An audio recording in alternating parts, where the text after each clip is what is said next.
Stop. Nope.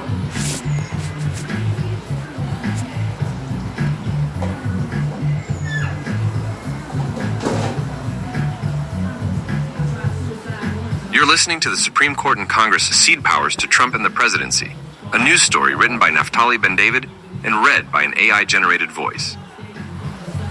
The Supreme Court last week sharply curtailed the ability of federal judges to block a presidential action nationwide, even if they find it unconstitutional. That followed its decision last year granting the president broad immunity from prosecution for crimes committed in the course of his core duties. The Senate several days ago rejected a resolution that would have let Congress decide under its war powers if President Donald Trump can strike Iran again, and Congress in recent months has repeatedly declined to assert its constitutional authority over spending or tariffs. In a striking dynamic the Trump era, analysts say, the judicial and legislative branches have been steadily transferring many of their powers to the executive, or at least acquiescing in the transfers.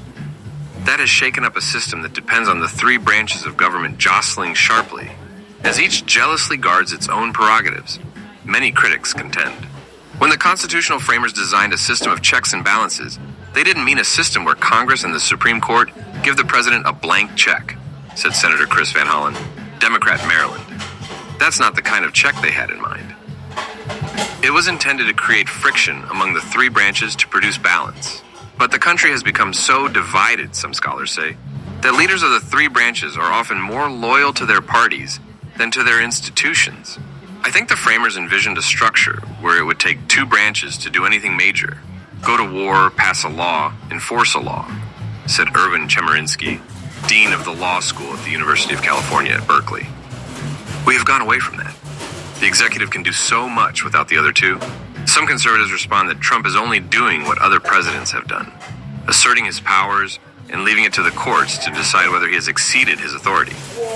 Many lower courts have done just that, blocking his executive orders, only to see the Supreme Court scale back or lift many of those rulings.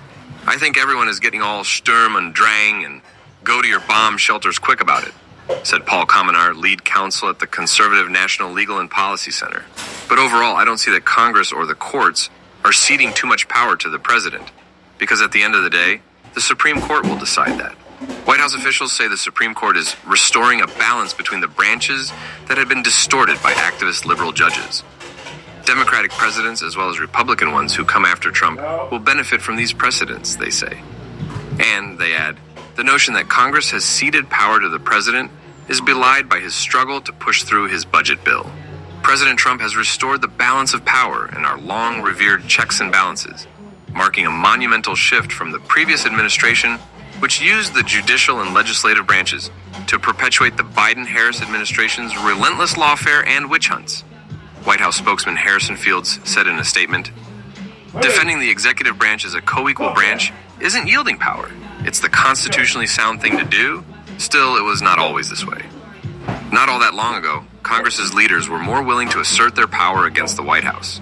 Senators such as Robert C. Byrd, a West Virginia Democrat who died in 2010, fiercely defended the role of the Senate, occasionally taking on presidents of his own party. It was Republican senators who told President Richard M. Nixon he had to resign or the Senate would remove him. Van Hollen recalled that when he was a Senate staffer, a Republican-led Congress overrode President Ronald Reagan's veto of sanctions on apartheid South Africa. You would never see anything like that today, Van Hollen said. I cannot imagine in any universe Senate Republicans and House Republicans overriding a Trump veto, even if all of Congress's powers were on the line. A striking example of a branch pulling back its own power came last week, when the Supreme Court ruled that district judges generally cannot issue nationwide blocks on a president's actions, even if they consider them unconstitutional. The ruling came after challenges to an executive order by Trump that sought to end automatic citizenship for children of undocumented immigrants born on U.S. soil. Justice Amy Coney Barrett said in her majority opinion that the Judiciary Act of 1789, which established the U.S. court system, did not envision nationwide injunctions. Justice Ketanji Brown Jackson, in a furious dissent, accused the majority of creating a world where the president can break the law and no court can stop him. Courts must have the power to order everyone, including the executive, to follow the law, full stop, Jackson wrote. To conclude otherwise is to endorse the creation of a zone of lawlessness within which the executive has the prerogative to take or leave the law as it wishes. In a sentence that startled some court watchers, Barrett accepted the notion that judges may not be able to stop a president's illegal acts. No one disputes that the executive has a duty to follow the law, she wrote. But the judiciary does not have unbridled authority to enforce this obligation. In fact, sometimes the law prohibits the judiciary from doing so.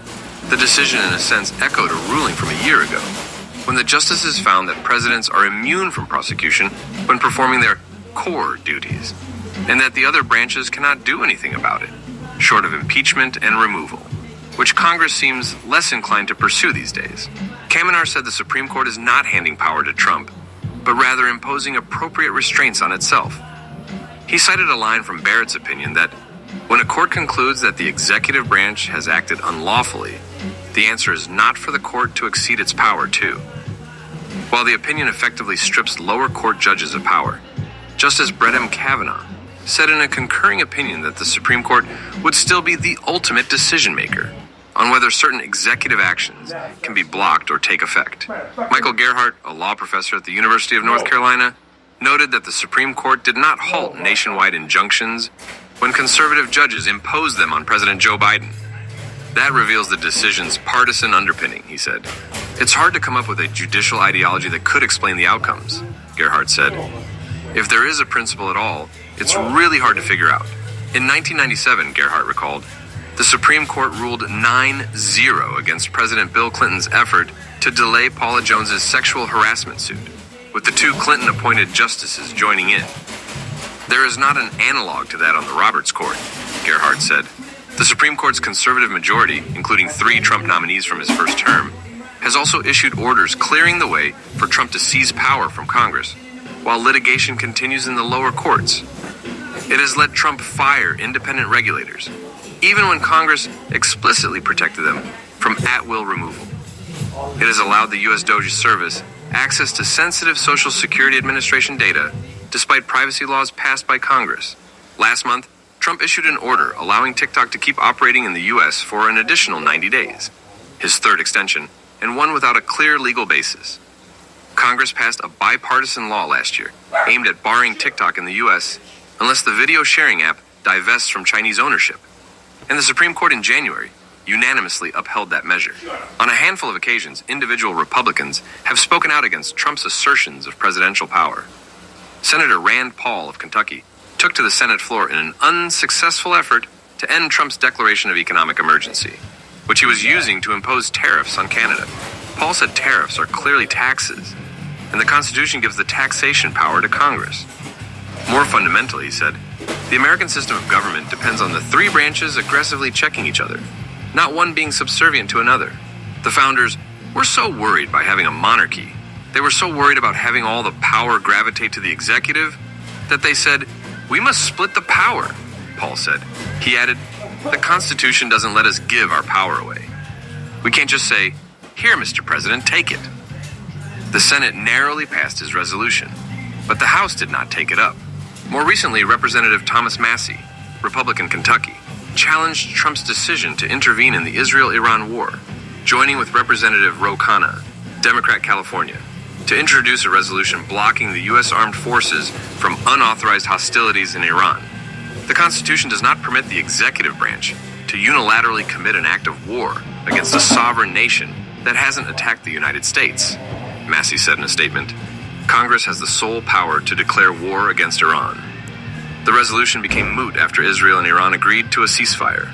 15 years ago, more lawmakers seemed willing to defend their prerogatives, even against a president of their own party.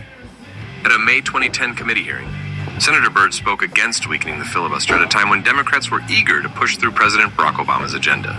We must never, ever tear down the only wall, the necessary fence this nation has against the excesses of the executive branch, Byrd said, adding, the Senate has been the last fortress of minority rights and freedom of speech in this republic for more than 2 centuries. Byrd regularly gave lengthy speeches on the Senate floor about the chamber's unique history and power, sometimes prompting eye-rolling from his colleagues. In 1999, Byrd urged fellow senators gathered in the historic old Senate chamber to take seriously their constitutional role in Clinton's impeachment trial. No one of either party plays a similar role in the current Congress.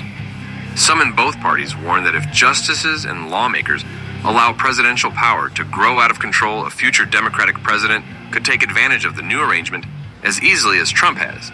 Others doubt that future presidents will match Trump's aggressiveness and his willingness to test limits, saying the current dynamic may be an outlier.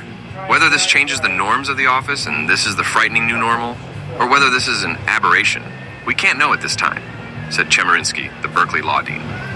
Annie Marimo contributed to this report. Down.